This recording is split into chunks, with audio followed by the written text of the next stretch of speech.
Israel-Hamas war, Biden hopes for ceasefire by next week. Tuesday does not mark the first time a significant portion of Michiganders opted to cast votes as uncommitted. Around 19,000 residents did so in 2020's primary, and more than 21,601 in 2016. In 2008 it was 238,000, after Barack Obama's campaign encouraged them to do so, because he chose not to be on the ballot due to party squabbles. But campaigners in Michigan have been organizing for months to send Mr. Biden a message of a no ceasefire, no vote, over the war in Gaza. At Salina Intermediate School in Dearborn, the BBC spoke to Holla, 32, who said she voted uncommitted.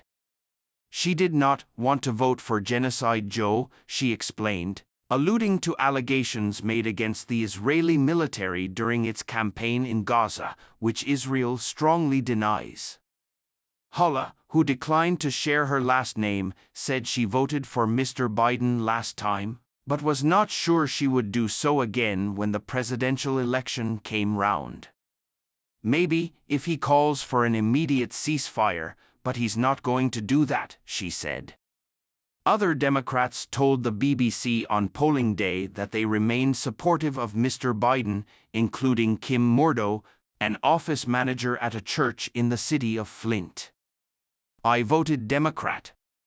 I personally don't have an issue with anything that the administration has done, she said. She added that separate concerns about Mr. Biden's age, 81, were not a deal-breaker for her. I'd rather have someone in office that forgets a few things than a criminal, she said, referencing Mr. Trump, who faces federal and state criminal charges. Margaret 1 voted for Mr. Biden, too. She is mostly happy with the work the president has done, though said he had been blocked in some of his aims by Republicans in Congress. She said she wished the front-runner presidential candidates were younger and said if Nikki Haley beat Mr. Trump to the Republican nomination, she might get her vote. Ms. Haley, however, is yet to win any primary contest against Mr. Trump, a trend that continued on Tuesday. Like dozens of other states, Michigan has open primary elections, which means Democrats, Republicans and independents were all able to cast votes, though they had to ask for a specific party's ballot when casting their vote.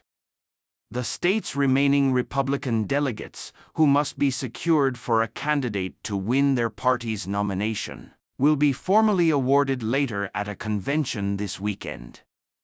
During the present conflict between Israel and Hamas, the uncommitted movement gained endorsements from at least 39 state and local elected officials in Michigan, including Congresswoman Rashida Tlaib and Dearborn Mayor Abdullah Hammoud.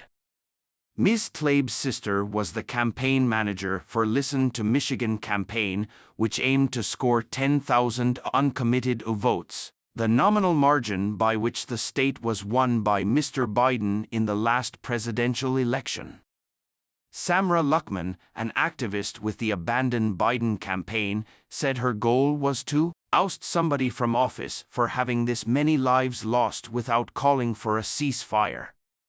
Another woman, who did not want to be named, told the BBC she had even switched to the Republican Party over the Middle Eastern conflict. Senator Gary Peters, from Michigan, told reporters at a meeting arranged by the Biden campaign on Monday that the president understood voters' concerns about Gaza. However, the White House has been reluctant to roll back its support, sending billions of dollars in military aid to Israel and 3 times blocking a UN Security Council resolution calling for an immediate ceasefire.